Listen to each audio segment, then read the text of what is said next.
Hey, hello, you're stuck in trouble with Wolf Gorlick, Human and Riffin on IT and IT security. Today, looking at incident response, specifically communications in it. I've been doing a lot in incident response lately. There's a big push right now to meet the end of the month, August 2017, if you're not catching this live. The end of the month deadline for the New York DFS, the Department of Financial Services, their new cybersecurity regulations. And everyone's got to have an incident response plan. So people are dusting off plans, people are writing exercises, people are creating plans, doing a lot at it. But one of the tips for you, one of the things that's not often talked about, is having a clear, clean communication channel. I'm going to give you 3 horror stories of when this didn't happen, but just remember that. Think about it carefully.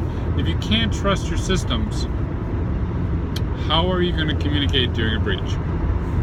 Story number 1, and this is an oldie but a goodie. The organization was breached. They knew they were breached. They distributed an email reminding everyone that they had a secure, clean room conference call bridge, and directed everyone to log into that and share information as it happened. It was basically a virtual war room. Great practice, great idea. Get everyone on, to get everyone a vehicle to chance or to communicate what they're seeing and what's going on. One problem.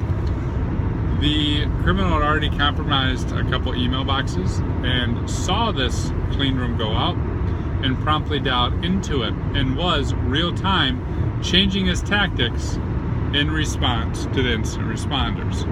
So much so that when they started getting close to where he was or what he was up to, he set off a series of alerts somewhere else and kept doing things until it distracted the team, and then went ahead and finished his attack and got to the data he was trying to get to. Intercepted phone calls. Another one, speaking of email, that we see quite often, and I touched on this when I did the video on using Outlook rules for persistence, is using Outlook rules for intercepting and thwarting incident response. It can go something like this. Did you send me this email? Says one employee to another. The Outlook rule captures that, deletes that, sends back an automatic response. Yes, please enter your password and credentials. This is important. And then deletes that from their sent items. Or the IT guys go, hey, I know something suspicious on your box. And an automatic email goes back going, no, everything's fine, thanks for checking. So we've started to see these Outlook rules not only used for persistence, but also for thwarting the communications that the IT team is trying to have to the affected person.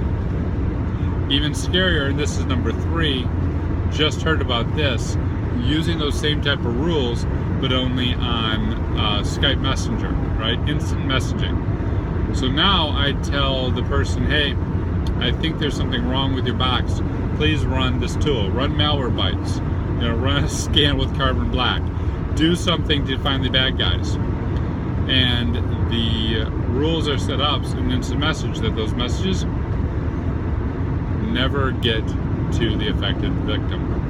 And oftentimes, if auto replies are turned on, the IT security guy gets a message saying, I did, everything's clean.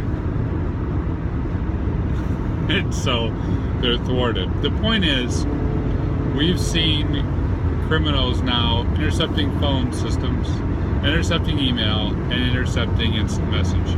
And you absolutely positively have to have a plan in place so that when it hits the fan and you're in instant response mode, you have a clean room that you can get people onto that's protected against just these types of attacks. What's your advice for that? You got a good way to handle this? Or better, have you seen a good way that the criminals have circumvented this? Social media, comments, hit me up. Cheers.